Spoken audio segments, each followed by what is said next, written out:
Demi untuk semakin mempersempit pergerakan anggota separatis KKB dan TPNPB di wilayah Intan Jaya, Papua, serta mengawal wilayah Kedaulatan Negara Kesatuan Republik Indonesia, TNI selalu melakukan pengiriman ratusan prajurit dari berbagai satuan Yonif Rider. Namun, walaupun demikian, tidak bisa dipungkiri jika pengiriman pasukan dari berbagai satuan tempur Raider TNI membuat kelompok anggota separatis KKB di Papua seakan tidak pernah jera untuk melakukan pemberontakan dan penyerangan terhadap warga sipil serta anggota TNI dan Polri. Sementara itu, menurut sumber media informasi lainnya menggambarkan jika dengan situasi di wilayah distrik Sugapa, Kabupaten Intan Jaya, Papua, yang sedang memanas saat ini, kelompok separatis bersenjata yang tergabung dalam Tentara Pembebasan Nasional Papua Barat atau Organisasi Papua Merdeka (TPNPB) OPM beberapa hari terakhir ini telah melakukan serangkaian serangan terhadap aparat TNI Nasional Indonesia yang bertugas melakukan pengamanan di wilayah rawan konflik di Kabupaten Intan Jaya, Papua.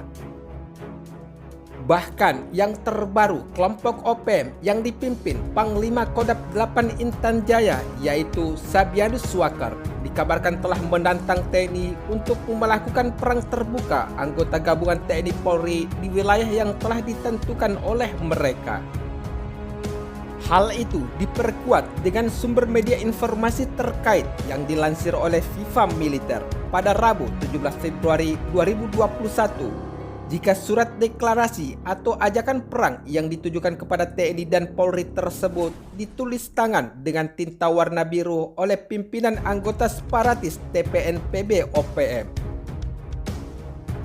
Selain itu, dalam secari kertas itu, kelompok kriminal TPNPB OPM itu mengakui telah menembak mati sejumlah warga sipil yang dianggap sebagai mata-mata TNI dan Polri. Sementara itu, adapun surat yang dibubuhi tanda tangan dan cap stempel TPNPB OPM Kodam 8 Intan Jaya oleh staf operasi OPM Ondias Kogoya dan Panglima Kodam 8 Intan Jaya yaitu Sabianus Suakar, serta 18 nama komandan kompi kelompok OPM TPNPB di Intan Jaya saat ini.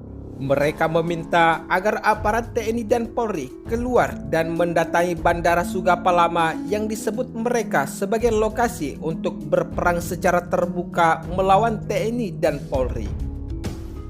Sementara itu, kebenaran surat tersebut telah diakui oleh Kepala Penerangan Komando Gabungan Wilayah Pertahanan Kogab Wilhan III Kolonel Suryastawa ketika aparat gabungan TNI dan Polri berhasil menembak mati 3 orang kelompok OPM di Puskesmas Sugapa pada Senin 15 Februari 2021 kemarin. Ketiga anggota OPM itu tewas karena mereka berusaha melarikan diri dari Puskesmas Sugapa dengan melakukan perlawanan dan hendak merebut senjata milik aparat TNI dan Polri yang telah melakukan pengintaian terhadap Janius Bagau, yang merupakan salah satu anggota OPM yang terlibat dalam penembakan sejumlah prajurit TNI di pos peninjauan. Saat itu, anggota KKB melakukan penyerangan terhadap pos-pos peninjauan yang menyebabkan salah satu anggota Satgas Yonif Rider 400 BR, Prada Ginanjar Arianda, tewas pada hari Senin 15 Januari 2021 kemarin. Selain itu, Kapten Kogab Wilhan III juga telah membenarkan bahwa Janius Bagau dan Januarius Sani yang tewas karena melawan dan berupaya merampas senjata petugas itu diketahui sebagai orang yang turut menandatangani surat pernyataan perang kepada TNI Polri beberapa waktu yang lalu. Namun, setelah dicocokkan dengan identitas dan beberapa barang bukti lain seperti surat pernyataan perang oleh KKSB tersebut, TNI Polri memastikan ketiganya merupakan anggota dari KKSB yang selama ini sering melakukan aksi teror dan penyerangan terhadap masyarakat dan aparat keamanan di wilayah Sugapa, Papua, sebagaimana pernyataan yang telah disampaikan oleh Kolonel TNI Suryastawa. Namun, adapun isi surat pemberitahuan pernyataan perang yang ditulis oleh kelompok OPM pimpinan Sabianus Suakar untuk TNI dan Polri. Tentara Pembebasan Nasional Papua Barat, Organisasi Papua Merdeka, TPNPB-OPM, Markas Komando Daerah Pertahanan Kodam 8 Intan Jaya, surat pemberitahuan kepada TNI Polri Indonesia di Intan Jaya. Kami TPNPB-OPM telah menembak mati kepada mata-mata Indonesia yang mana TNI Polri pasang sebagai kaki tangan, maka kami sudah menembak. Maka TNI Polri tidak boleh sangka masyarakat sipil, tetapi kami TPNPB-OPM yang melakukan. Maka medan perang kami adalah di bandara sampai Sugapa Lama. Maka TNI yang ada di Sugapa segera pindah ke tempat yang disebutkan. Demikian surat pemberitahuan ini pernyataan perang oleh pimpinan Sabianus Swaker TPNPB-OPM di wilayah Intan Jaya, Papua. Selain itu, Kapolres Intan Jaya, Ajun Komisaris Besar Iwayan Antara bahkan menyebut jika saat ini KKB sudah masuk di wilayah perkantoran Intan Jaya, Papua. Hal ini yang kemudian membuat warga sipil dari keempat kampung memilih untuk mengungsi ke komplek Pastoran Gereja Katolik Santos Mikael Biologi di distrik Sugapa. Adapun pengungsian ini dilakukan karena aksi KKB yang tidak hanya mengincar aparat keamanan TNI dan Polri, namun juga telah mengincar warga sipil di wilayah Intan Jaya, sebab saat ini KKB sudah menempatkan pasukannya di wilayah Sugapa sebagaimana pernyataan Iwayan saat dihubungi melalui sambungan telepon pada Rabu 17 Februari 2021. Selain itu, Iwayan mengaku bahwa saat ini kepolisian sudah menetapkan status keamanan siaga 1 karena teror yang dilancarkan oleh kelompok kriminal bersenjata KKB.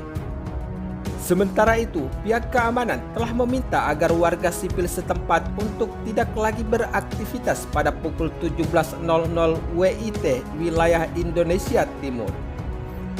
Kami telah memberikan bantuan, makanan, dan kebutuhan pokok lainnya bagi warga yang mengamankan diri di kelompok pastoran dan hingga saat ini kami terus mendata warga yang berlindung di kelompok gereja, ujar Iwayan sebagaimana lansiran sumber media informasi terkait. Namun, walaupun situasi saat ini semakin mencekam, warga sipil lainnya di Sugapa tetap saja beraktivitas dari pagi hingga sore. Sementara itu, di sisi lain, hingga saat ini warga sipil yang mengungsi di wilayah Kabupaten Intan Jaya kini terus bertambah.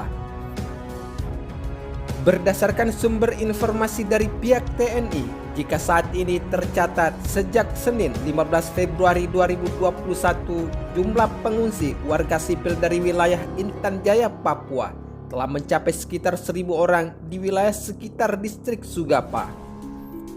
Namun, tidak bisa dipungkiri jika ketakutan warga sipil di wilayah Intan Jaya, Papua menjadi korban konflik bersenjata antara aparat keamanan dengan KKB menjadi alasan warga untuk mengungsi dan meninggalkan wilayah konflik tersebut. Sebelumnya, penembakan prajurit TNI telah terjadi di wilayah Intan Jaya, Papua, dan TNI memastikan jika pelaku penembakan berasal dari kelompok kriminal bersenjata KKB yang telah melancarkan taktik serangan licik mereka.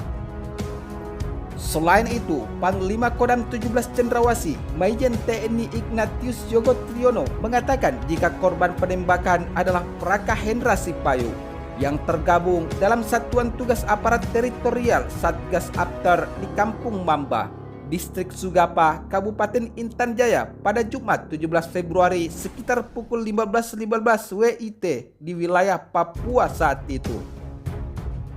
Sementara itu, di sisi lain, menurut sumber media informasi terkait, selain Prada Maulana dan Praka Hendra Sipayung yang telah menjadi korban keberingasan gerombolan anggota separatis KKB di wilayah Intan Jaya dan beberapa titik di Papua di bulan Februari ini, Pratu Roy dan Pratu Dedi Hamdadi adalah salah satu anggota TNI yang gugur tertembak senjata oleh anggota separatis KKB saat menjalankan tugas pengamanan di wilayah tersebut.